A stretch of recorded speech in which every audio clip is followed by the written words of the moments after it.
I just got like an email, someone asking me to buy the channel. Like, perfect. How much did they offer you? He offered me, like I sold it for. So that was my first money online. My whole mission with like making money online is just like, how can I make money so that I don't have to go to university? That was like, I need to like fix this. Like most people, that's like making money online. It started with video games. Like they all played video games at some point, because through video games, you develop your love for technology. That's how you learn to learn.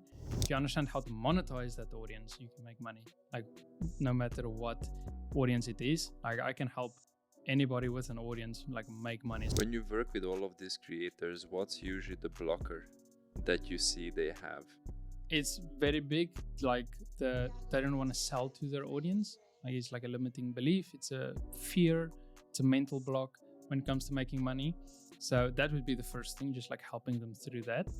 And then another thing is, if you don't have an audience at all and you're just getting started, but you know a lot about this specific thing, then you can start a free community, because then you would get a lot of traffic just from, like what I've also realized is the stuff that you see missing in the world, that's your job to create those things. Welcome to another episode of On Path Podcast, where we explore the mindset, the hardships, and the strategies of other creators, entrepreneurs, and change makers, so you can apply the lessons to your life. In today's episode, we are talking to Punt, a certified Notion expert and digital entrepreneur who has transformed his passion into a full-time remote business. Chris takes us through his journey from his early online income milestones from YouTube and Instagram to reaching $10,000 a month, building a dedicated audience with over 100,000 followers across platforms, serving hundreds of thousands of customers, and fostering a strong community around his brand. He shares insights into the strategies behind creating high-value digital products, his experience with common monetization challenges, and the role of self-development in sustaining his growth. And the crazy part, he's only 21 years old. But before we jump into the episode, hit that subscribe button. It helps us to bring more great guests in the future and continue the work that we do. And now to the episode, I hope you enjoy it. Where do you sell your templates? Like, do you use them on the Notion library, or you also sell them individually, like as a... Mainly, it's just like through Gumroad. So I use Gumroad to collect the emails and like payment processing, all of that. It's free. They do take a fee. But yeah, I need to still put everything on the template library and stuff. Having problems with the account, but like everything that I've done, all the money I've made, all the customers, is just through me driving traffic. It's like through my own like organic traffic to my templates. And what's generates your leads? What's your main... YouTube. Yeah, for sure. Because the other, like on other social media platforms, you have to post like every single day and be active. With YouTube, like the video I posted like 2 years ago is still getting views and driving traffic. So it's evergreen. Okay, especially if you rank on YouTube search, like that was my main focus. Is I use like a tool called vidIQ to do keyword research, and then you can see how many monthly searches this term is getting, and then just creating content for it. Because that's like, if like Notion Habit Tracker gets like 50,000 searches a month, like 50,000 like people coming to that search term on YouTube. So if your video ranks at the top, it's like consistent traffic. It's an asset. Like you created. Yeah. Still generates you leads and potential clients and views. Yeah, exactly. Exactly. It's an asset that you put out there once, then it's going to deliver value to you in the long run. Yeah. Was YouTube the first thing that you started doing when you started building accounts, or was there Instagram? Yeah, so it started with YouTube because I love YouTube. That's where I've learned pretty much everything that I know, just through YouTube. And yeah, I started in 2020, like the lockdown. It was my like last year in high school. So I didn't have school, so I had time to just like play around and do stuff. Decent. Yeah, it's not that long ago. It's just a few years. 4 years ago. Yeah. Yeah. It's crazy that's already like 4 years ago. But 4 years ago, yeah. the pandemic. Yeah. Oh, wow. Yes. Okay, carry on. 4 years. Yeah, that's actually Yeah, so I got into the money making, like just like from YouTube, like, oh, okay, so the YouTuber that I'm watching is making money online, and like I tried drop shipping and affiliate marketing and like all of like pretty much everything. And then everything changed when I started creating content. Like when you switch from consumer to creator, when you like actually start creating content. So it was like 2020 lockdown. I saw like just like lo-fi channels. I was listening to lo-fi music and stuff. I was like, I can do this. This is pretty easy. And I basically just took a bunch of lo-fi songs that I liked, put them together in like a 1 hour mix. Just got like a nice background, played around with like editing and all of that sort of stuff. And then I just put out like lo-fi mixes on YouTube. The channel is called Lost in Lo-Fi. And I just did that for a while. And that channel grew to 18,000 subscribers and 3.8 million views in 1 year. Still active, kind of. Yeah, so I sold that channel. So he like removed pretty much all of my videos except two of them. So the most popular one, the two most popular ones, like the Shogun, it's like Shogun Japanese lo-fi mix. So basically, Listen to that one. You showed me that. yeah. Yeah. So basically, I went on vidIQ, keyword research. It's like, okay, lo-fi. And I like went through it and I saw, okay, Japanese lo-fi is getting a bunch of monthly searches. The competition is still relatively low. And I was like, okay, let's try creating a Japanese lo-fi mix. Because 7 million. yeah. So I was like, okay, let's do a Japanese lo-fi mix. And I typed in Japanese lo-fi on YouTube. It's like, okay, this one is taking like Ronin and Samurai and like all of these. Like I think Bootleg Boy, they have like really big Japanese lo-fi mixes. And I was like, Shogun isn't taken. It's like, how not? Like it's such an obvious like name for a Japanese lo-fi mix. So like, okay, let's do it. And then I just created like a Shogun Japanese lo-fi mix, and that one just popped off. Like immediately. Yeah, pretty much. Like, because it ranked like on all of those Japanese search terms, and also on the other popular Japanese lo-fi mixes, it ranked on the suggested videos of those as well. So the ones that's already getting a lot of views, mine ranked like on the suggested videos. So yeah, I got a bunch of traffic from that video, created a lot more lo-fi videos, but it's like taken down. And then another Japanese lo-fi, like all the Japanese ones just did like really well. And yeah, but like the main thing I learned from that channel, because like I didn't make any money from it. Like I was about to ask you, like, can you monetize music that is not yours? I guess no, right? No, you get like like all of the videos had copyright claims. Like I did mention the people, like obviously give them credit and all of that, but it's not my own song, so I can't monetize the channel. Because that was like my initial idea. It's like, okay, I'm gonna start a YouTube channel. I'm gonna monetize it, like ad revenue, all of that, gonna make money. And then I got to usually there's two metrics or like two things that you need to monetize your channel. It's 1,000 subscribers, 4,000 hours of watch time. And I got the 4,000 hours of watch time, like really easy because it's like 1 hour long lo-fi videos. But so I struggled with the subscribers. And then when I got that, I remember I was still like, it was like my final exams, like in high school. And I was like, okay, I can now like monetize my channel. And I like went through everything. It's like, oops, sorry, your content is not original enough. And all of that, like I can't monetize. I've applied like multiple times, tried to like message the creators of the music and remove the copyright claims, but nothing worked. I was like, okay, I learned my lesson. But yeah, it was just, I created a bunch of videos, got a lot of views, but didn't make any money from that channel. And then like about like 1 year after starting the channel, I just got like an email, someone asking me to buy the channel. It's like, perfect. How much did they offer you? He offered me, like I sold it for 1.5K. So that was my first money online, was like selling my YouTube channel. Straight out of high school. But still, at the end of the day, the channel make money. Not Yeah, from ad revenue, guess. but you sold it. Yeah, but like in terms of the amount of time and work and everything, it's not consistent. But yeah, that was How old were you when this happened? This was so I started in 2020 lockdown.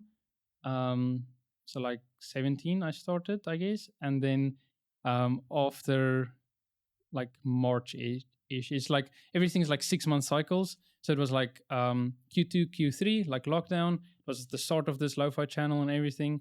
And then Q4, Q1 was okay. Final exams, like I didn't post any videos. It was just like, okay, I need to just like finish high school. So final exams and everything. And then Q1 was I created a few more videos, but like, okay, now I need to do something. I need to make money because I'm done with high school and I don't want to go to university. And then was like another like couple of videos in Q1 2021. And then I got that email. It's like, perfect. Let me just sell this channel so I can start a new one. Because it was fun in the beginning because I'm creating, I'm learning keyword research from vidIQ, I'm learning Premiere Pro, like editing, how to create thumbnails, like Canva and Photoshop. Like I'm learning these skills. But now it's like, okay, I need to actually do something that's going to make me money. And yeah, so I sold the channel. And then 1 week later, I discovered Notion. Still is so important that at that age, yeah, even if it's okay, you put so many hours and you only got the 1.5 grand, but to make your first sale at the age of like 18, 19, just to see a glimpse of it is That is possible, possible. yeah, to make money online, it opens a whole new universe in your perception. Like it, you already did it. Someone paid you for something of one of your projects. So in your head, you go like, why the fuck do I go get a job? I can Yeah. sell. Yeah. And it's fun. And you learn the Like- skills in the process, the editing and Exactly. everything. Because that's the main problem I have with like university or school. It's like you're not learning skills. It's like you're learning theory and information and these things, but it's not like you can sell your skill for money. It's like you can go get a job and then like they use you and stuff, but yeah, it's not tangible skills. Like I have a friend that studies, like an old high school friend that studies business. It's like he's not learning any skills. He's just learning a bunch of business theory and these sort of stuff, but it's not like he's not learning like psychology or microeconomics or marketing or like any of these actual skills that you can monetize. I guess it also depends where you go to university. Yeah, because like True. in my business school, the marketing was and consumer psychology was a big part of the curriculum. Yeah. For example, in my case, in Denmark, the university education is extremely practical. So it was not just that they were dumping all that theory on us and okay, memorize it and give it back. We actually had to apply it. Okay. So for example, that's good. yeah. So for example, I did my master's in entrepreneurship, which entails that you need to build businesses, right? So they were not just giving us the theory and all of that stuff that was useless, but they were actually giving us the knowledge that we need in order to actually build a big business. So our first semester project at university was that, okay, meet these 4 people, first time ever. That's your team. And you are together for this semester and you have 4 months to build a business. Good luck. Well, That's yeah. it, right? So that was the project. You had to come up with a business idea, you had to validate the market, you had to make money, and you had to make it work, right? So just in that one semester, you learn so much, not just about business, but also about, social dynamics, or like how to build a team, how to delegate and do all the different kind of activities. So I absolutely love that. But I think that's just maybe like a very small percentage of universities. Yeah, let me rephrase. Mostly South African. Like I haven't like there is ones. Obviously, because like that's the main thing is as you mentioned, like you need to learn through doing, not through learning. Like that's how you learn. Like you have to actually do the thing. Whereas like with high school, like I haven't gone to university, but my mom is a university teacher, so like she's like on the inside. Sorry, go ahead. So it's like I can, like for example, her student. It's like she, how can I say, like I can see on the inside like how like the university and everything what everyone's doing, but all of them they're just by default. They're not there to like actually learn the skills. It's just the next natural progression after high school is you go to university, and then after university you go get a job, and then you go get a you go marry and you have children, and it's like it's just you're following like you're living off of this like default script instead of like what do you actually want. Yeah, you're living by default, not by design, which is a problem. I can very much relate to that. Because right after high school, I may have already shared the story with you. I had absolutely no idea what I wanted to do. And I changed my idea what kind of specialization I want to take or which university I want to go to. So what I started doing is that I interviewed my older friends who have already been through the process, and I just wanted to see what they have done, what they have learned. And again, it's great for some people, but I figured out very quickly that that's not for me. It seemed like that everybody was doing the exact same thing. The only difference was the specialization that they have chosen. But what scared the living shit out of me is that many of them were doing a job that they absolutely hated, and I just could not see myself doing, a job for 80% of my life that I don't enjoy doing. So that's why I also made the decisions that I made, and I went abroad and I put myself in different situations. But going back to the university question, so you said that your mom is a university teacher. Yeah. What did she say when, oh my God, like my son doesn't want to go to university? Like, Yeah. that's all I know. Yeah, it is like both my parents, because both of them have like government jobs. My mom's a university teacher, my dad's a politician, and then you get me, who's like, no, fuck that. I want to do my own thing, build a business online, travel the world. So yeah, like I could have gone to university for free, which I know is like a massive like privilege, because my mom works there. But I was like, I already like knew from the start, like this is not for me. Like it will work for some people. It's not like business entrepreneurship is not for everyone. Like definitely not. So like some people need to go to university. Some people want to go to university. I didn't.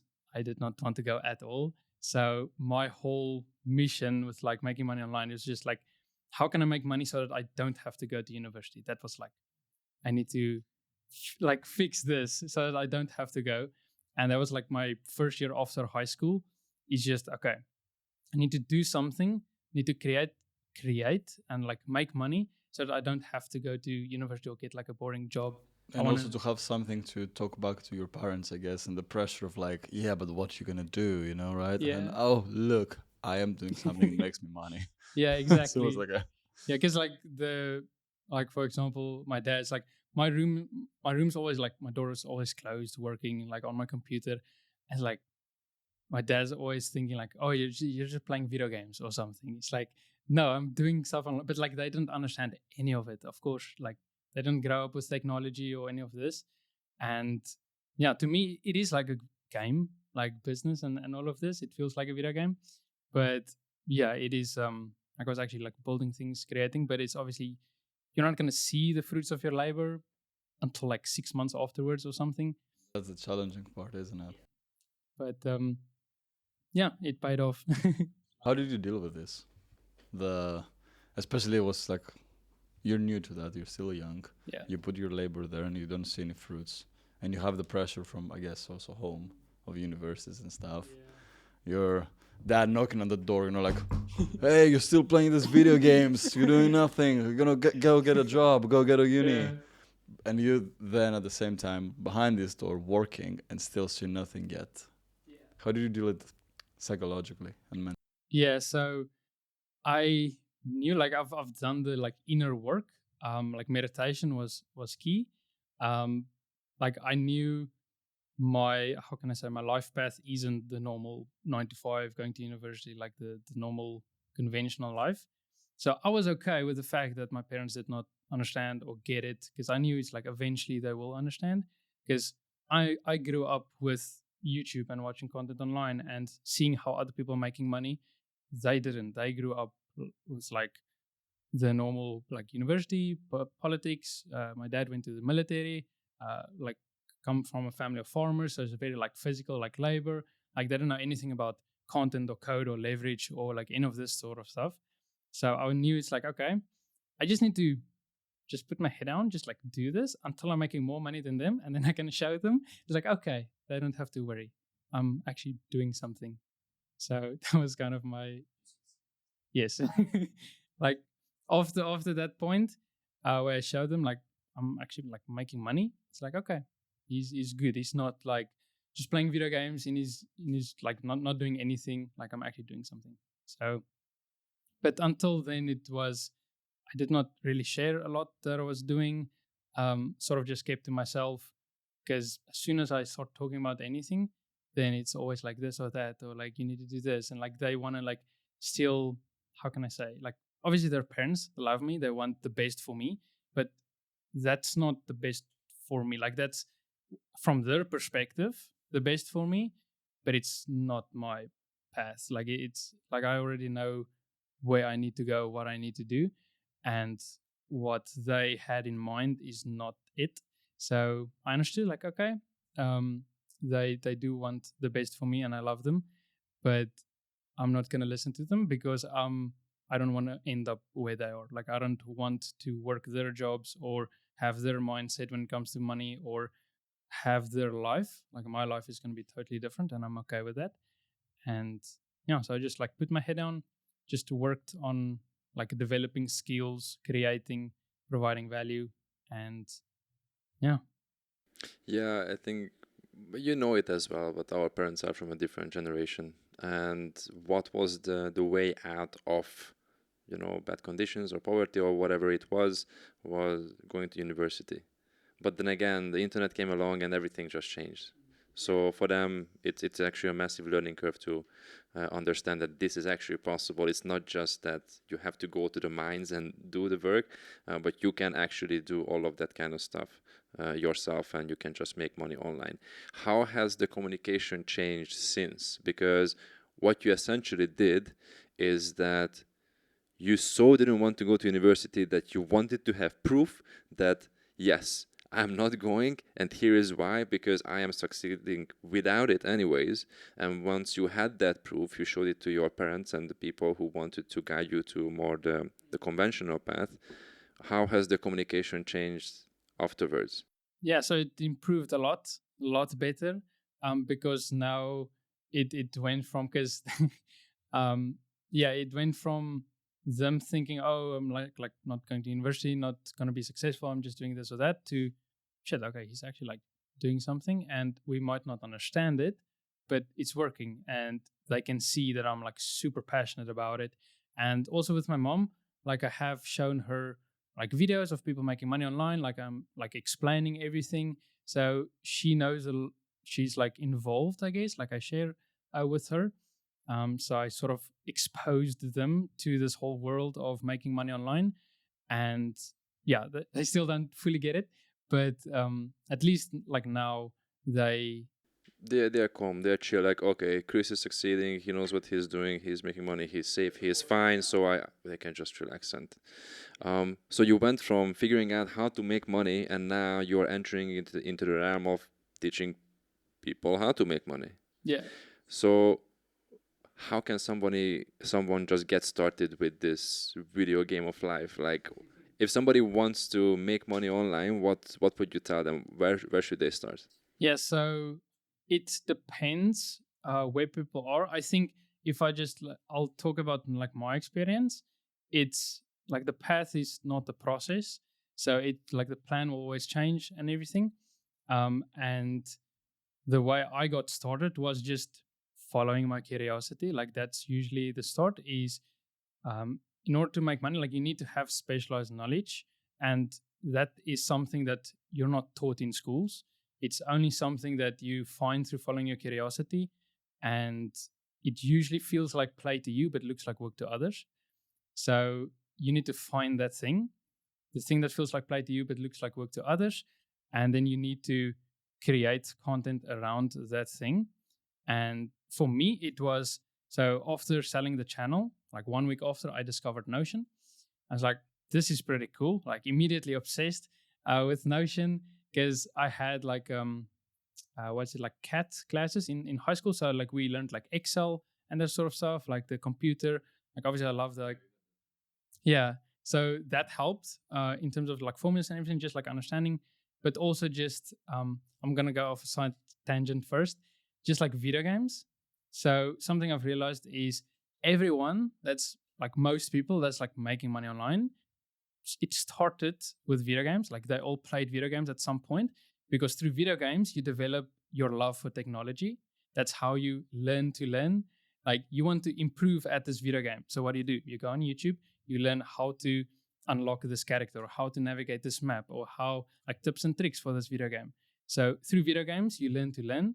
And you, like, especially if you're like on a computer, because there's a lot more you can do.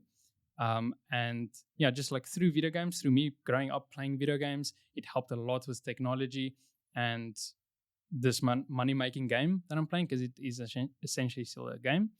And the process I used to play video games or learn video games is the exact same process I used to learn Notion. So basically, yeah, when I got the new game, like nothing beats that feeling of just like having a new video game in your hand and just start loading up that game for the first time. And usually when I load up a new video game, I don't click play. I just go to the settings and I go through every single setting, configure all of the keyboard shortcuts, just like get an understanding of what I could do and what I can like expect from playing this game. And then after going through that, I click play. I go through the tutorial, like play the game initially until I have a bunch of questions.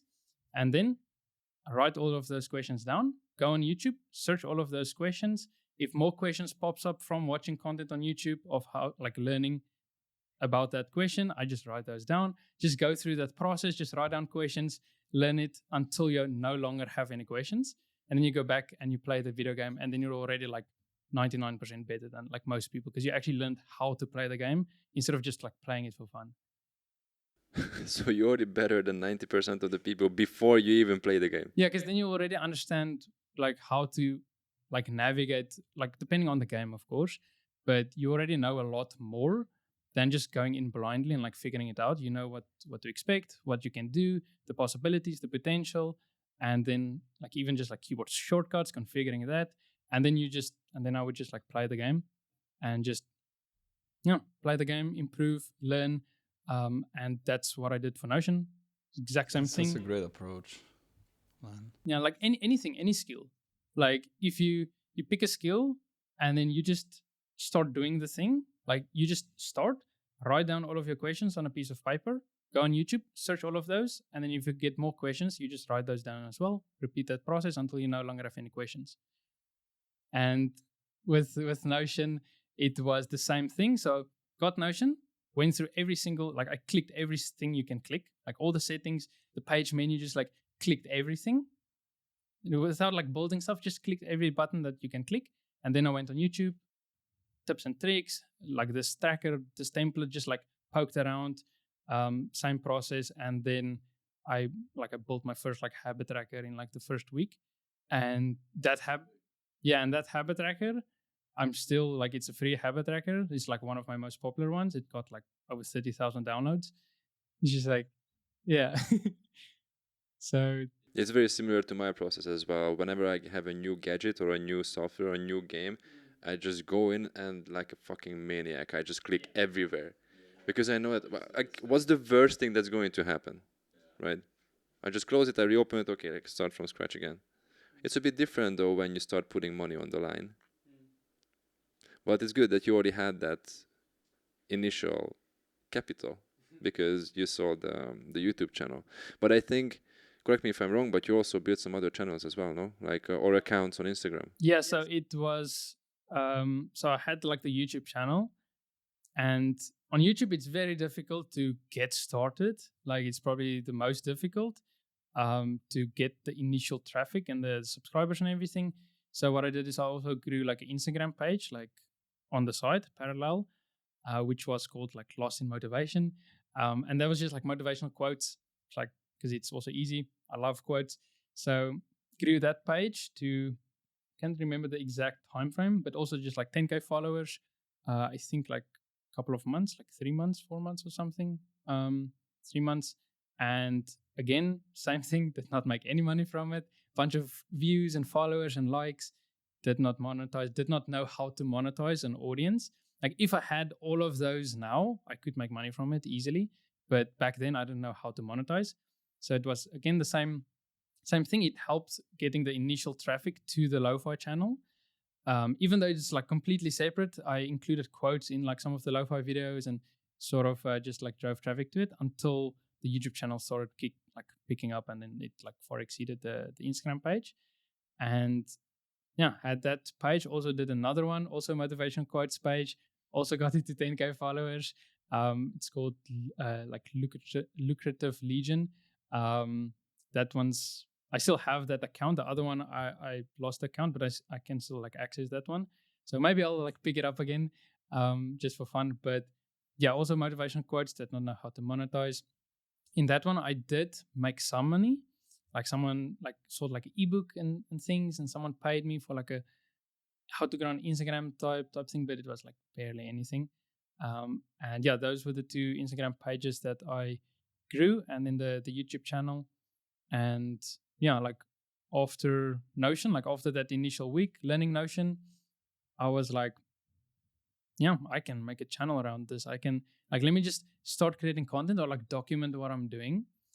And then that's like my excuse to keep playing with Notion. Because I was just like playing around with Notion, building things, but I'm not using it to be productive or to manage my projects because I didn't have any. Like, I didn't use it for anything. I was just playing with Notion. So I was like, okay, let me just document what I'm doing. And that's my excuse.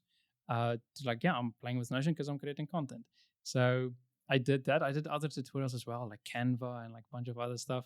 But eventually, one of the Notion videos, like the aesthetics tutorial, popped off, and just went like Notion. And that you kind of answered in a workaround, but let's put it more directly. So in my mind, it was like, what was in your mind when you discovered Notion? Like you see that thing, and you're like, I'm gonna make money out of it, or it just happened spontaneously, like as you've been working around making content, then you realize, oh, probably I can also make money from it. Or from the get-go, it was like, oh wow, I like that thing, I'm gonna make my business out of Notion. Yeah, so it was like a gradual process. It wasn't like, oh, Notion, I'm gonna make money from it. It was just like, oh, this is pretty cool. And at that time, I was watching a lot of like YouTube automation, cash cow channel content. I was like, okay, let me create like a automation channel, but the niche will be Notion. And then, so that was like the initial intention, like faceless, eventually like automating it or getting other people to create content, like, but in the Notion space. Started faceless. Yeah. The first time I showed my face was the beginning of this year. Wow. It was just faceless. Like I got to like hit all my goals without like showing my face pretty much. How many subscribers did you have before you started showing your face? I think like close to 30. No. Did you do like a proper face reveal as like some other No, faceless I just accounts like do? Like I just like small face cam and then a bigger face cam, and now I'm like full screen on video, just like slowly transitioning in. No, it was yeah, the initial idea was it's going to be like a cash cow type channel, but it evolves into what it is now. And yeah, initially didn't even think about like really making money from it, but I did, like with that new channel. Like I didn't know it would get to this point, but I did know, like, okay, if I'm gonna do this YouTube thing again with all the skills that I have gotten, keyword research, editing, thumbnails, like I learned all of these skills, and I'm gonna do it again. But this time I'm gonna approach it as if I'm never gonna make money from YouTube, like AdSense. Like YouTube is never gonna pay me, or like these platforms like for views, like no sponsorships or ads or any of that stuff. The only way I can make money is through having my own products or services, or like building an actual business on the back end. So that was my approach. So did it help? Hmm? Did it help? Was it like a better approach? Yeah, definitely. Like I would recommend this for anyone. Is like, is YouTube or social media like content, it just solves the traffic problem. You still need an offer, because that's the two reasons you're not making money. Is you either have a traffic problem or you have an offer problem. That's it. So YouTube solves the traffic problem, but you need something to drive traffic to. With any, like pretty much any piece of content you put out there, you need to drive traffic somewhere. Whether it's a free thing, a newsletter, a paid product, a service, you need to drive traffic. And my products was Notion templates. So I like the habit tracker, for example. It's like, okay, let's put up like a free habit tracker. Was that your lead magnet, the habit tracker? Yeah, I just like started putting stuff out there. I didn't have a plan or anything. I just like created a Gumroad page, just like a free product page. But did you get them emails out of it? So through Gumroad, you get their emails. So that was the lead magnet, yeah. Yeah, but it wasn't the lead magnet to something. It was just to get started, I guess. And I put out like a bunch of free templates, and then had like a paid one, like the dashboard I built for myself, like a $10 product. I just put it out there, and then created like for another 6 months. So it was 6 months of the lo-fi stuff, like the channel. It's getting started. Then was 6 months of figuring out what I'm going to do next. Now it's another 6 months. So it's like 1 year after starting the first channel. So Q2, Q3, 2021, another 6 months of just creating content about Notion, like getting started with this new YouTube channel, creating content. Nothing happened. I was just putting out content, no not a lot of views or sales or anything. And it's like, okay, I need to do something else. I want to like do something and not just do this because I'm still like living with my parents and everything. So I then went into real estate for another 6 months. So I was like a real estate intern. And when I joined the real estate company, it was like a local family boutique real estate agency. But when I joined, like they didn't have any systems in place for anyone joining or themselves. Like in their attic, they had like 20 years of just files and like papers and stuff. It was crazy. And they didn't like, it's still like flyers in mailboxes, like no paid ads, no social media or organic, like no content. And I've just like grown on YouTube, understand digital products and like all of this stuff. And now I'm inside a business, but they don't know how to do this. Like, I was so surprised. I was like, okay, I'm going to join a business and I'm going to learn from them. But it was the other way around. Like I was the one teaching them how to use a computer. So yeah, I was like, I wanted to help them with Notion because like, hey, you can like systems and like all of this stuff. But they weren't like ready for that yet. Like they still needed to know how to turn off their computer. So I was like, nah, I'm not going to grow here. I need to just, because I was still like the last 3 months, I was like basically throughout my time at this real estate company, that was my focus. I didn't post any content on YouTube on the channel. But then like New Year's, my habit tracker video popped off because New Year, new me. Everybody wants a habit tracker. And then that video drove traffic to some of my other videos. And then the aesthetics video started popping off. And then that one drove traffic to my dashboard that I had, the $10 one. So I started making money, like, oh, like, okay, $10 sale here and there. So, okay, I can actually like maybe do this thing.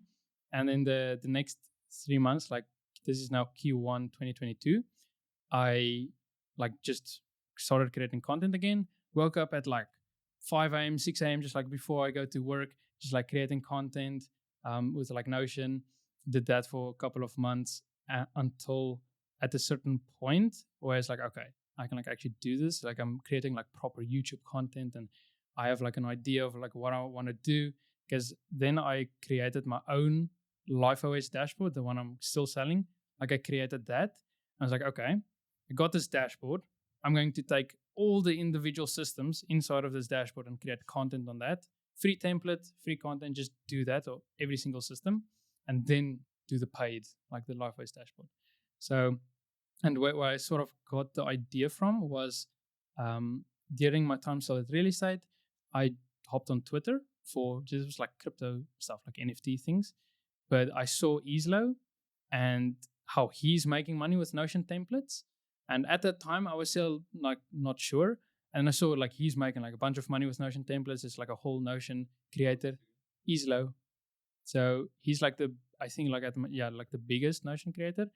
And it's like, damn, I can actually like do this, but like for YouTube, because there's not a lot of people on YouTube yet. And so I rebranded to Chris's Notion, removed all of my other videos that's not about Notion, just went like full on, okay, I'm going to do this like consistently, create content, templates, YouTube, just like focus on that. Start on Twitter as well. So I started posting there. And then, yeah, like after Q1 2022, I just quit like the real estate stuff. Because like, I'm going to make a lot more money doing my own thing and building my brand and social media and this rather than like there. Because it's also like, it's not like I got paid, it's commission based. So it's not like I was still living with my parents, didn't need to have money yet. So like I was obviously in a fortunate position. And then, yeah, it was like another 6 months of just like focusing on this. Yeah, just like creating content. And basically what I've done is those free templates. I put out the free templates and I created content around it, search, like keyword research, vidIQ, all of that. And then that drove a lot of traffic. Like Gumroad got a lot of emails from the free templates, provided a lot of free value, built my audience on Twitter as well. And then I launched my LifeOS dashboard, which I initially launched it at like $15. So it was like $15. And I did like a product hunt. Like I launched it on product hunt. Didn't do well at all. Got like number 12 of the day and everything. but that was my first, I think, 1K month. It was my first like 1K month, and like the LifeWise dashboard, and then I just continued creating content, and then it was I just like already had a system. Okay, I'm creating this amount of videos. This is how I do it. So just consistently created content, and then another 6 months, the following like Q4, Q1, entering into 2023, I started selling Notion services on Upwork. So I started getting like clients from Upwork, started freelancing, made money from like selling my time, like Notion services, still growing the channel, still doing all of that. And then, Q2, Q3 last year, 2023, I finally moved out of my parents' house and got my own apartment. And then it was sort of like the same cycle. So again, free templates, everything. And then I did another product hunt launch with my LifeWise dashboard the same month as I did previously. And that was my first 10K month. So yeah. How long after the first 1K month? 1 year, like exactly 1 year. So like I also increased the price of the dashboard, increased the price, and did another product hunt launch, and I got number one product of the day. Number one product of the day that drove a lot of traffic to the LifeWise dashboard. And that was like my first 10K month, which I'm obviously super proud of. So, Dude, that's amazing. How much money have you made in total with Notion templates? At the moment, it's like $125,000. Wow. In 1.5 years about. Yeah, like 2 years is, there's like 6 months of not anything, but yeah. But you know what's crazy? It's because he crossed the 100K mark when he was here a few months ago. Yeah. And since then, he made another 25 grand on top of that. Yeah, when I was here in Bali at this house previously, I showed you. Yeah, we were looking at the countdown. Yeah. For me, from all the story you just said, was what helped you, or what was your reason to keep going? Because a lot of people, especially at the young age, they care about more party, having more fun. You've been living with your parents. You didn't have the need necessarily to make money. Like he wasn't, I need to make money because I'm living an awful life. I'm broke in the somewhere. Like, what gave you the work ethic to keep you going? Because definitely your parents did a good job here, to some degree. That gave you some discipline and work ethic in that. Because especially at that young age, it is a lot of parenting work too. But also it's a lot of individual work that probably happened between the age of 14 and 18 or something. I don't know, who were your mentors online?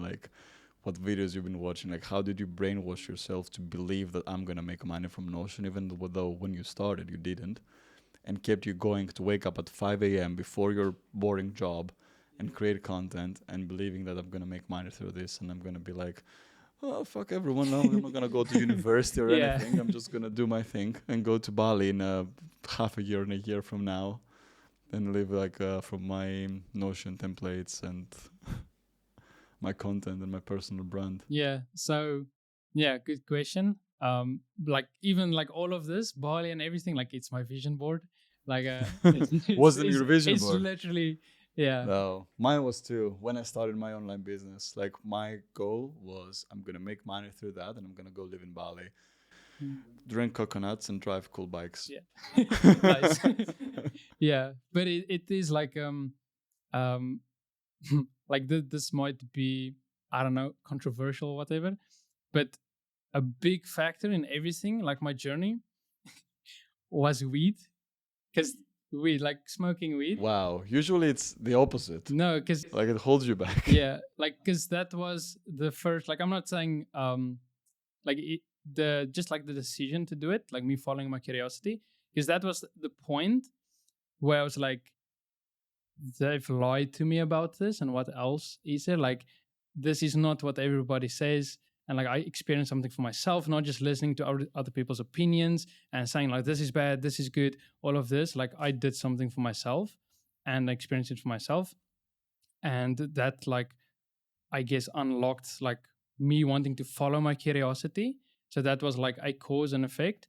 And then also another big one was like I started meditating as a result. And then when I started meditating, did a lot of internal work, worked on all of like the past, like childhood issues and everything. But the main thing was money, like my belief around money, how you've been conditioned to believe that money is the root of all evil and like all of this stuff and scarcity mindset. Like even if you just look at like Hollywood movies, like name one movie where the rich person is the good guy. Like like you have to fundamentally change your belief around money, and you need to do the internal work, and like meditate is a really important factor in all of that. But yeah, it was yeah, doing a lot of internal work and then discovering like my purpose, like what I want to build, what I want to do, what I want to create. And then I was like, okay, this Notion thing or everything I'm doing is like a step in that direction. So it's like, this isn't the main thing. Like, this is also like cause and effect for the next thing that I'm going to build and the thing after that. So it's like I can see where I'm going, and also just you improving and learning skills and developing like internally, externally, like that motivates you to keep going. And yeah, I guess it's like doing the internal work to like figure out the why for yourself, like why you want to do this, like why even bother, like why not just like go work a 9 to 5, like why do you want this thing. And then understanding that it's going to require sacrifice, it's going to require discipline. Like discipline is sacrificing what you want now for what you want most. And like you're going to have to sacrifice a lot. Even friends, that's going to be a big one. Like old friends, that's holding you back. Family, even for time being. Like there's going to be like environment is also a big factor in all of this. Like yeah, exactly. Like Bali is just like a place of growth for me. And yeah, that like shaping your environment to support you in your goals is very important. Yeah, I can totally relate to that as well about the money. Yeah. Like the belief of like, because actually everything portrayed as money, evil, and all that. And I also grew up Scarcity mindset. in the mindset of like that too much money comes always with like you need to do sketchy stuff to get them. And something that helped me with this in my mind was like, money doesn't change you; they just enhance Yeah, who you it are. amplifies. It amplifies your So what is money to you? So to me, money is a measurement of value. So it's like centimeters or inches or kilometers. Like it just measures value. It's a bunch of ones and zeros on a screen. It's pieces of paper. So it just measures value. So you can't, like, your goal shouldn't be 10K per month. It should be providing 10K per month worth of value. And as a byproduct, you're making 10K per month.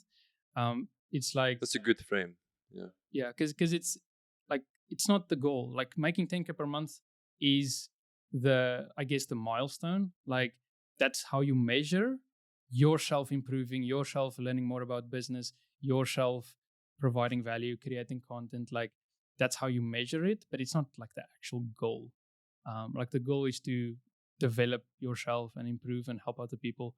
So yeah, it's just a way of measuring your progress on your journey of, especially like if you're in the making money, like business space, if that's your thing, you love that, like me, like I love this game. That's me being able to see how I'm improving. Like if I'm making more money than last year, it means, okay, I'm doing good. Like I'm learning. How much is enough? Like, what's your money goal? Well, it will always move, it will always change. Like I don't think there's an end point. Like I hear some people say it's like, okay, $1 billion, then you're done with the game. But like even that is like, no, it still continues. Like if you're chasing money, you're always gonna chase money. Like you need to, like for me, it's about like, again, like video games. Like I also grew up playing Minecraft. And in Minecraft you have survival mode and you have creative mode. So making money, like the 10K per month mark, like after that it's like, okay, you've switched from survival mode to creative mode. Like obviously in some countries you just need like 2K or whatever. But if you're building a business and you have software, you have subscriptions, you want to pay for mentorships, you have coaching, like you have all of these other expenses.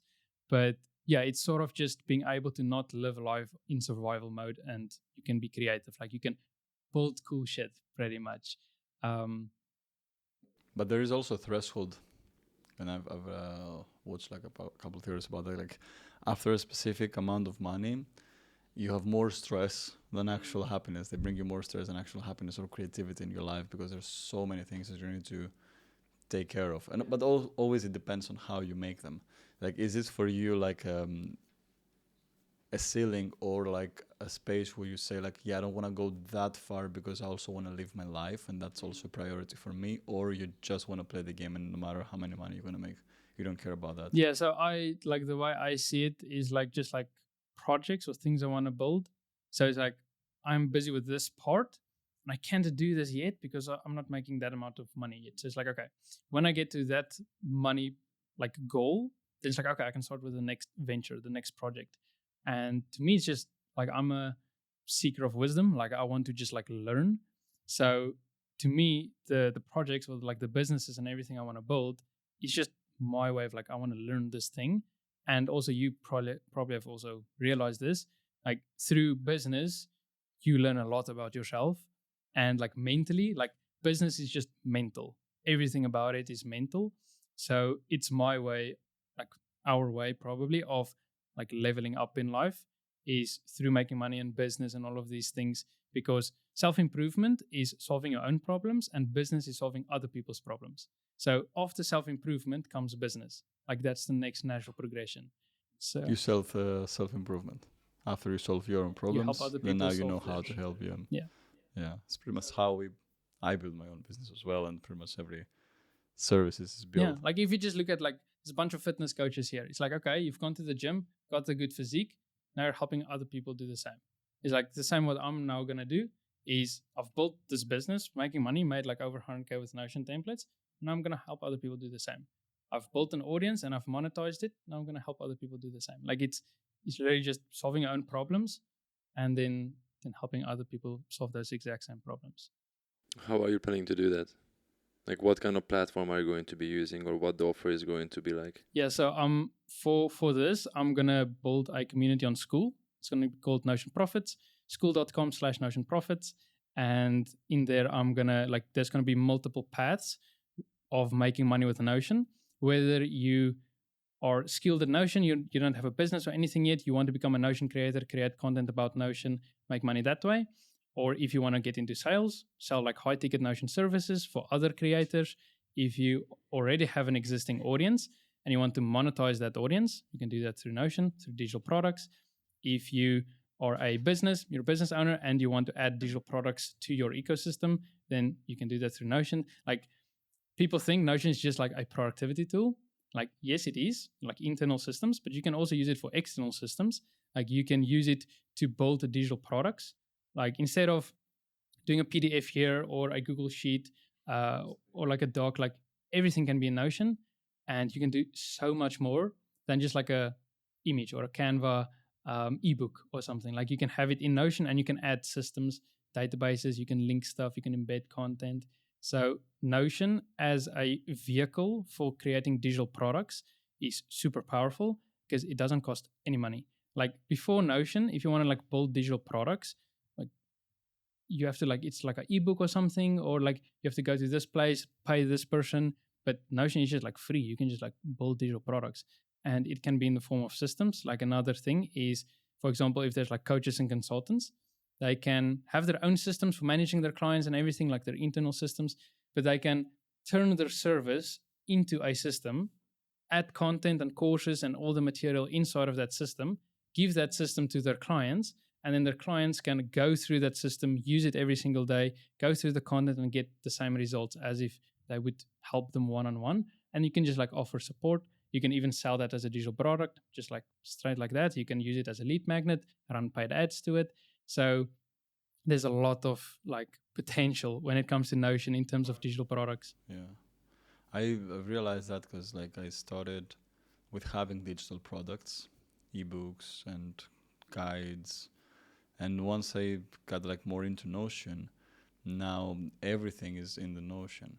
Like I used to have like a template where I organize my clients, right? So every client has his own individual page where I used to do my notes after sessions.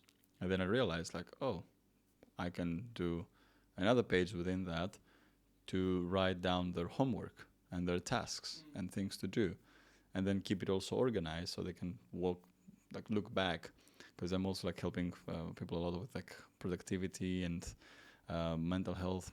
So they had all these reflection journaling prompts in their own Notion page that they could always access again. And after every call or every meeting or anything, they can just add them there, and they're there. Like literally grow their own individual ebook for each person specifically based on their progress and struggles that they could have access completely. And that was beautiful, like to see. And it's like, oh yeah, I can just do this in Notion. Same as with my guides. I used to have like 5 for training guides, mini ebooks and stuff. Now that's everything empty in Notion. Yeah, also my So it entire is life like, is in yeah. Notion. Like for me, everything is in Notion. Yeah, I don't even want to go get down to it. Like if Notion shuts Yeah. down, Yeah, actually, that's one of the services. If it would go out of business, I would be devastated. I would look if I can buy it. Yeah. I would start a crowdfund for Notion. No. Yeah, like Me as well. I also It's like, Yeah, oh, yeah, yeah. I mean, clearly. Your life yeah, I'm depends on fucked it. with that That's not Notion. true, but yeah. I mean, I've been on Notion since late 2018 or 2019. So I was on Notion before you were on Notion. And I also saw the potential there. And that was the time when I went down the rabbit hole of no-code, low-code solutions. So I just started building stuff. I don't have any technical background, but I always loved building different kind of products and businesses and all of that stuff. And I was always lacking the ability to actually build the product myself. I always felt that I had an idea and I had to reach out to someone, help me to build it or build the prototype. With Notion and all the other low-code, no-code stuff, you can actually build it yourself. You can test the market, and once you have that kind of validation that this is something that people want, you can just increase the quality or definition. Building landing pages, building products, building dashboards, building everything in Notion. Yeah. What would you do if Notion would shut down? Well, I would be devastated, of course. Like I literally dream in Notion. Like everything is just Notion. My whole life is Notion. But I'm actually not sure. Like I that's a scary thought process to go down. But I would probably, like, everything would revolve around like building audiences online, because that's a massive skill. and you still have the skill. Yeah. Yeah, like I know how to build audiences like on any platform. Like I understand it. Like once you understand the fundamentals, like the principles, you can build an audience. And then more importantly, if you understand how to monetize that audience, you can make money. Like no matter what audience it is, like I can help anybody with an audience like make money, especially if they have not monetized it at all. Like if you're like here, I'm helping content creators, like they all have like over 20,000 followers. Like I've helped them. And yeah, like, because that's the problem with most content creators is like you're just creating content. That's what you are. You're a content creator. You're not a business owner. Like if you're a content creator, you're just creating content.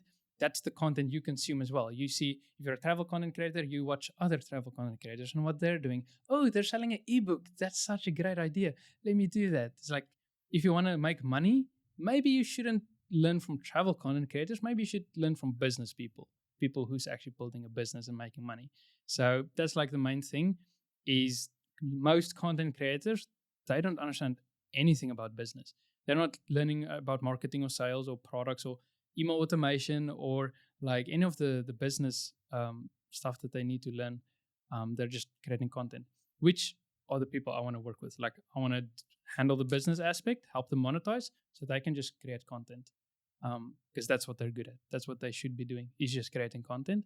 But the problem that most people face is they do need money to continue creating content, but they don't want to like sell out or like sell to their audience. But even that's like a limiting belief. That's again the whole mental aspect of making money in business. Like it's a limiting belief that they need to work through, which I would like help them with. But like you need to monitor, you need to make money. Like if you're not selling something, it means you're not serving the people who want to pay for your products or your services. Like there's different types of people. Like me, for example, if I have the option, to buy this cheap thing or like a free thing or the more expensive one, I'm going to take the more expensive one because it means I'm saving time. Like you're either saving money and spending time, or you're saving time and spending money. So there's two different types of people. If you're not selling something to help those people save more time, then you're not serving them. Like you're not helping them. You're just helping the free people. You're just helping the people who want to save money and spend their time. But you're not helping the people who have money and they want to spend to save time to reach their goals faster. So and they're also gonna work more into that. And they're gonna be invested. Usually, exactly. Tend people, and I've like from my 3-4 now coaching years online, I've realized this pattern that very, very few people are gonna be actually invested if they don't pay. Yeah. They just don't. People They don't pay attention. Yeah. They don't put the effort in if they don't pay. Yep.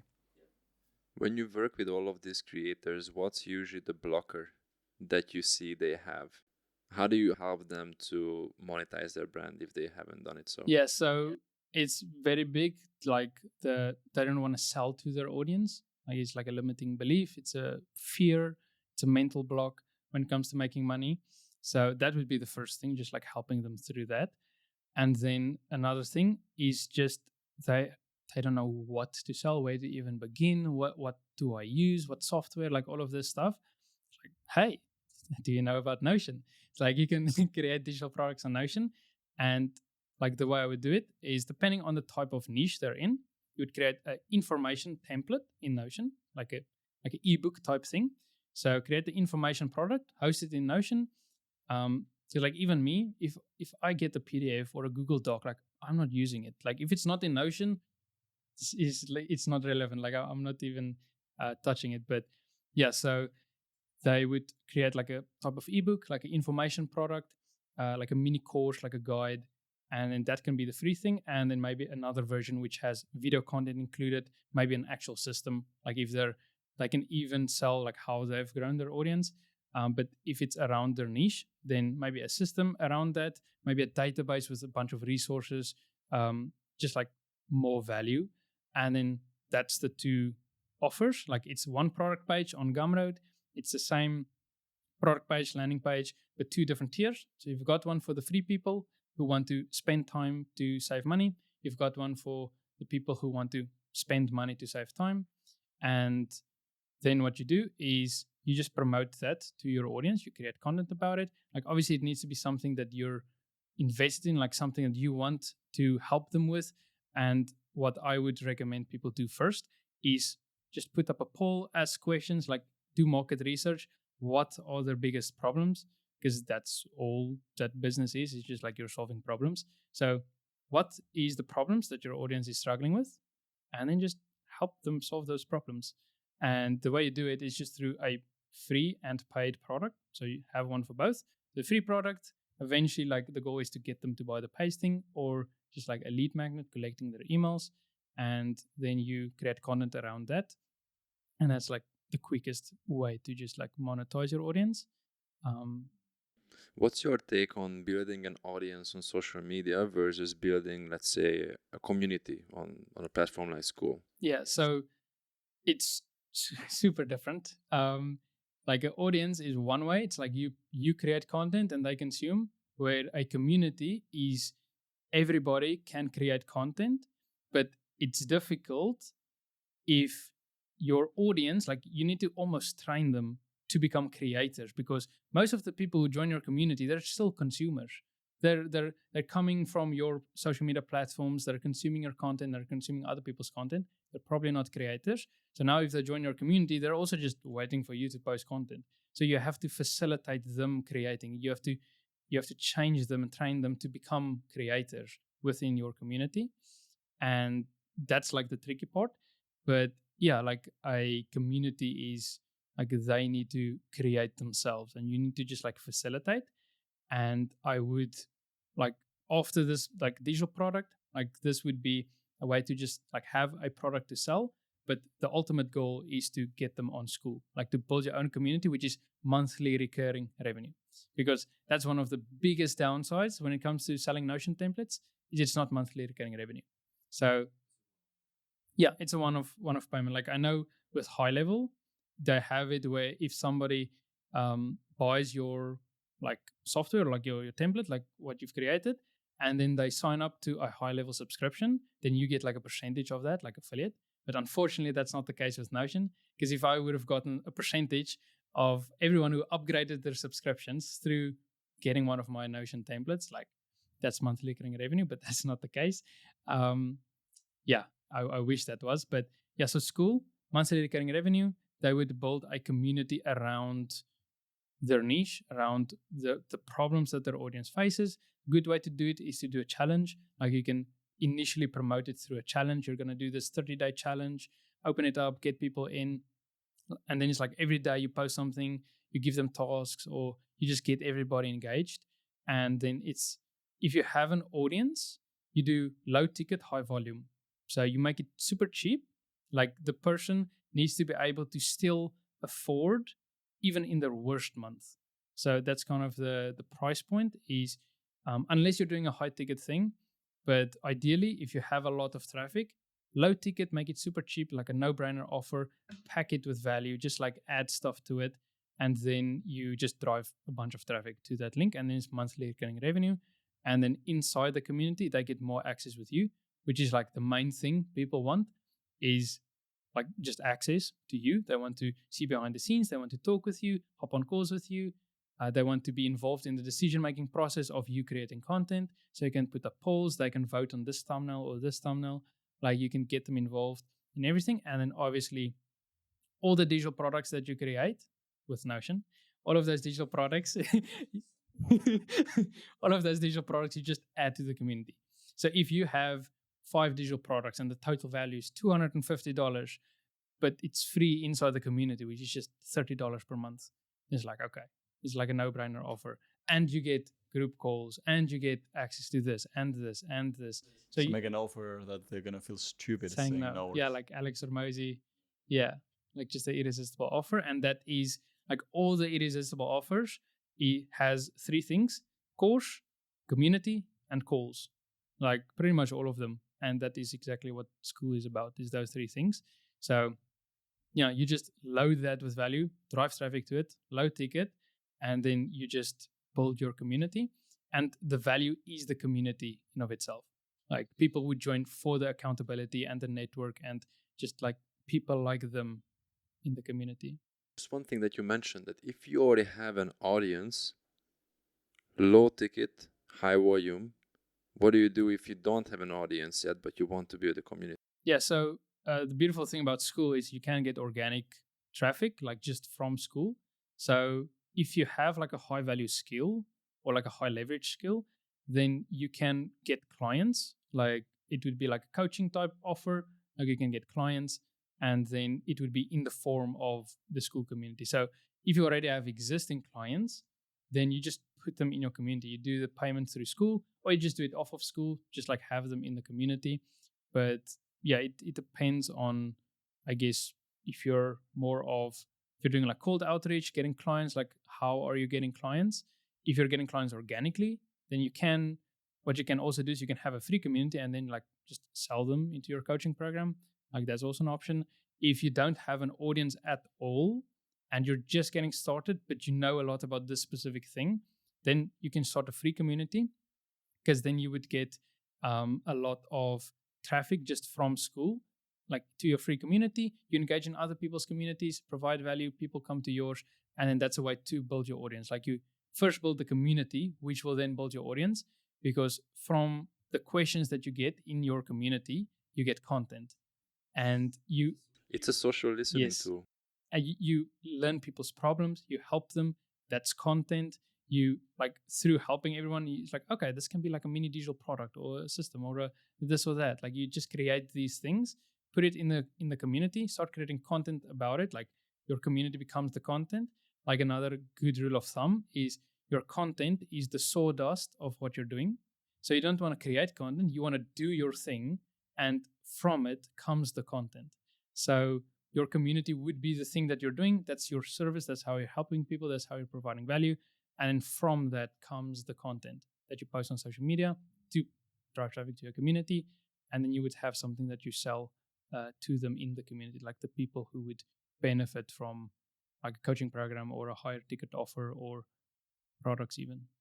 So would you recommend like for a community base to literally let's just pack most of the courses and everything you want in a high volume but low ticket offer to them, but then like what would be the upsells like for the high ticker, like more of like other courses that are more advanced and more access to you? Because I'm currently in this building process, like upgrading my old academy to a different version of it, which is way more loaded with content and loads of stuff. And we are doing this currently. Like we have a low, really no-brainer offer for the community mainly. And now we're thinking how much stuff to add into it. And we're adding a lot.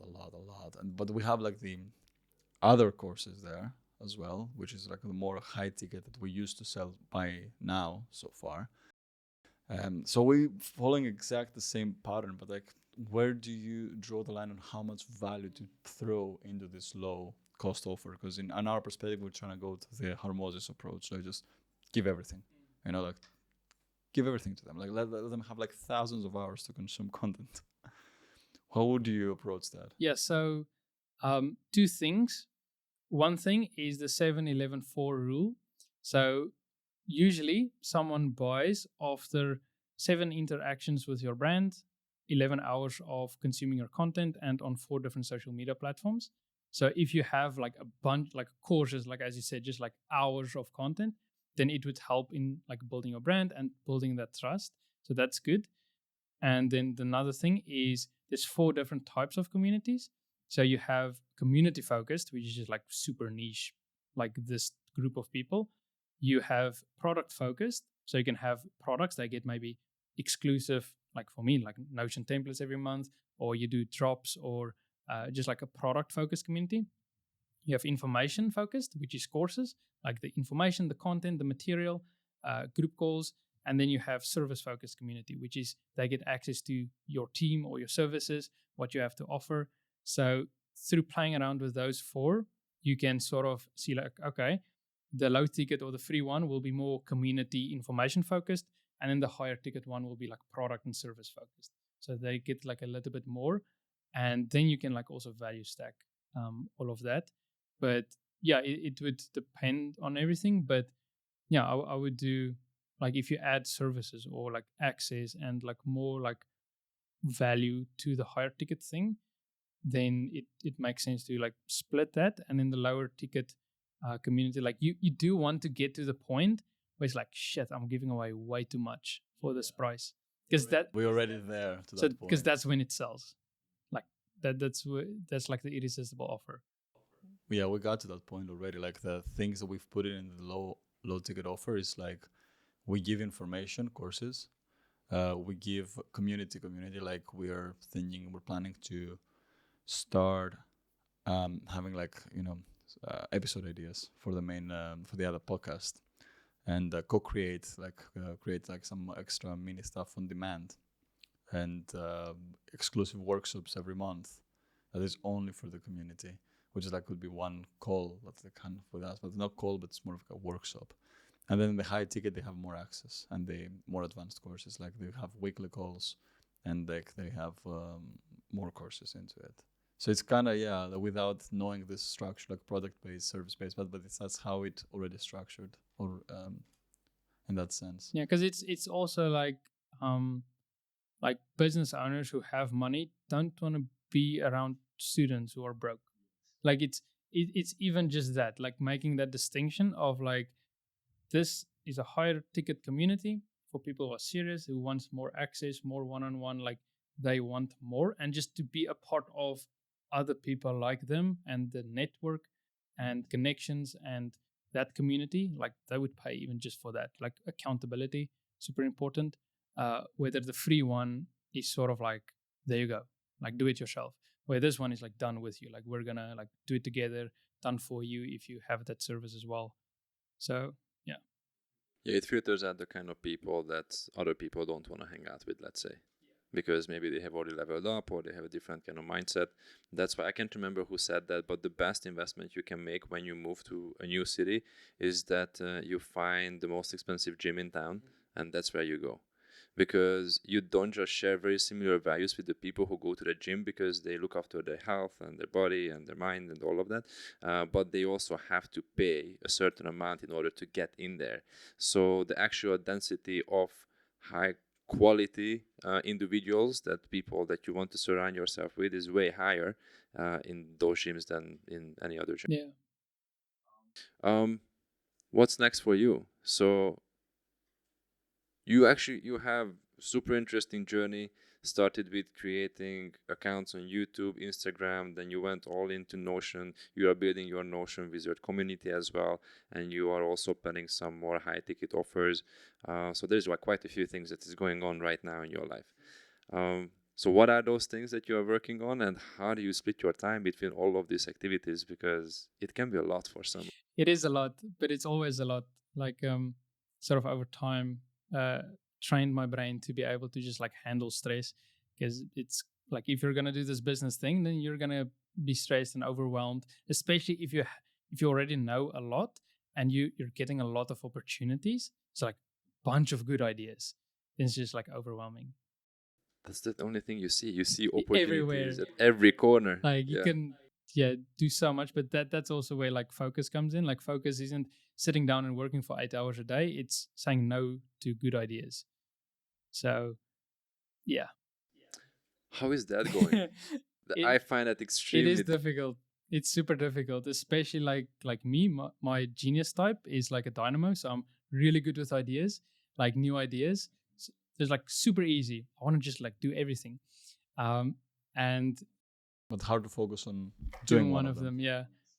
So yeah, it's so everything that's going on. It is a lot, but it is sort of like you need to pick the thing that's like not necessarily like the most important thing, but in terms of your like progress, like where you want to end up, like this is the cause and effect of eventually getting to this point.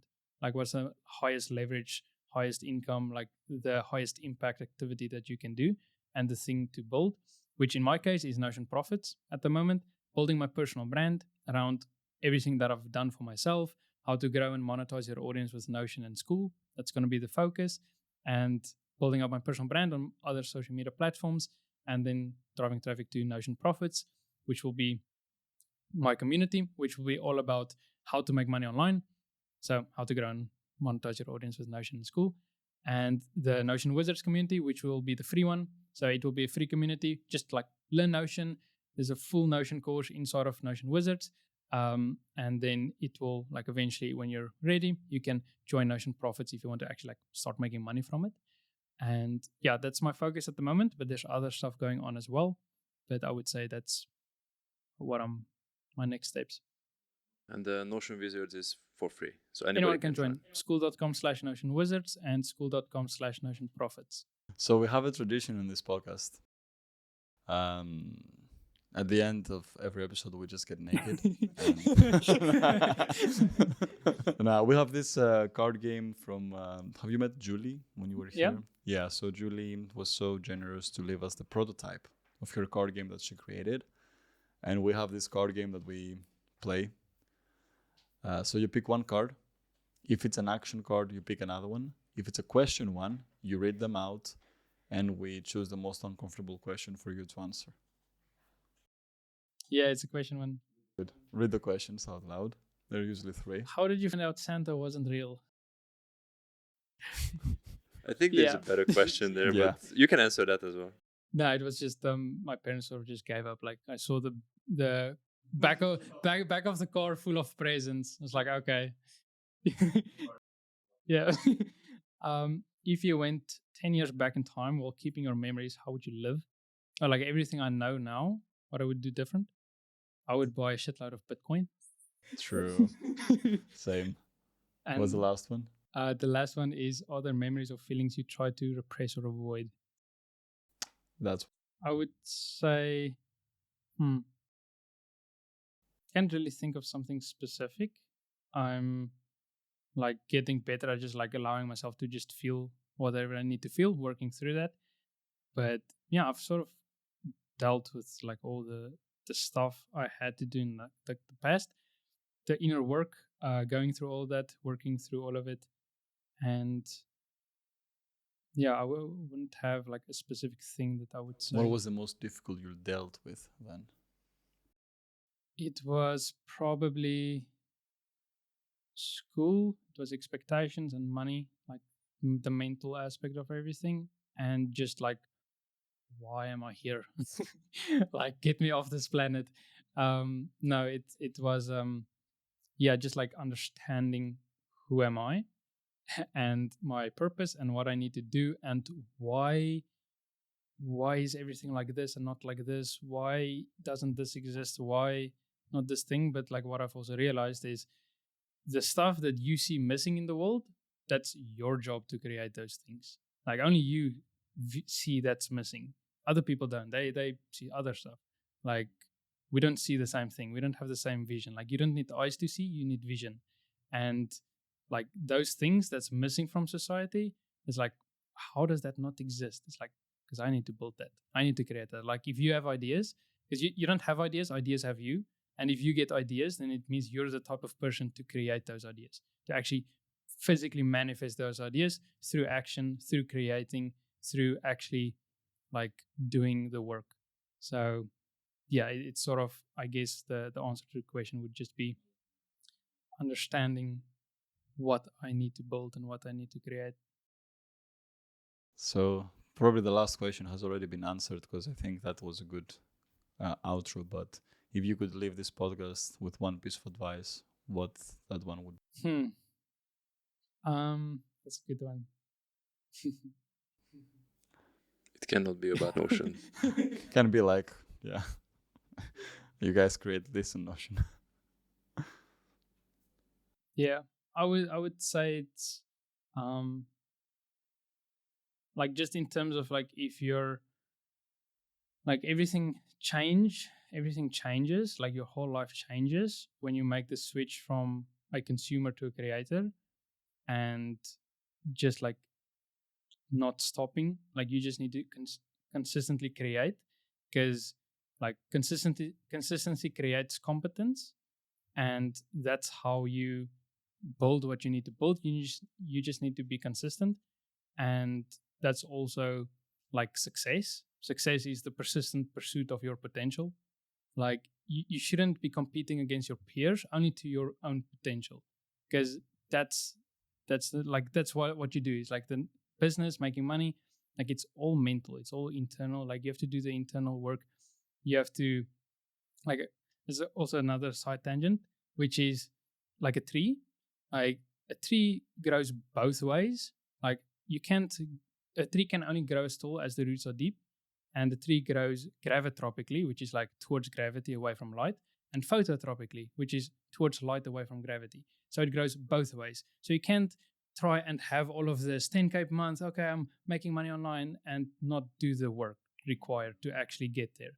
So you have to put in the work, especially the internal work, because change happens from the inside out. Like you have to actually go within. You have to sort out all of your internal problems, the limiting beliefs. You have to work through your past traumas, everything that happened in your childhood, maybe. You have to go through all of that, release that, let it go, work through all of it, and then you can actually make progress, because it is all cause and effect. And if something happened when you were 4 years old, then you need to meditate, you need to do the internal work, you need to go back, relive that moment, go through all of it, feel the feelings, work through it, and resolve whatever happened. And then, as a cause and effect, your future will change, because that cause, when you were 4 years old, resulted in this effect that you're living as of right now. So if you do the internal work and you resolve that cause and you work through it, you fix that problem, then as a byproduct, as an effect, where you are now is also going to change, because you've changed your past essentially, like internally. Like, because yeah, your brain like doesn't know the difference between what's real and what's not. So you need to actually do the internal work through everything, and then when you've resolved all of your issues and everything, you can make progress towards your future. So you need to first fix the past before you can start working on your future. And you're not going to be able to see your purpose or your future or what you need to build if you have not done the internal work and like fix your past, essentially, like actually resolve everything that has happened. Because just keep kind of holding you back. Yeah. So you need to do the inner work. How old are you again? 21. Damn.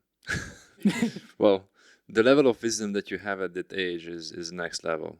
So I think you're gonna do great in life. I'm so excited to see where you are going to end up in a year, 10 years, or even later. Well, thank you for coming on. I think this was amazing. Learned a lot, and I think the audience also learned a lot. Join Notion Wizards, join Notion Profits. Yeah, thank you for having me. It was fun.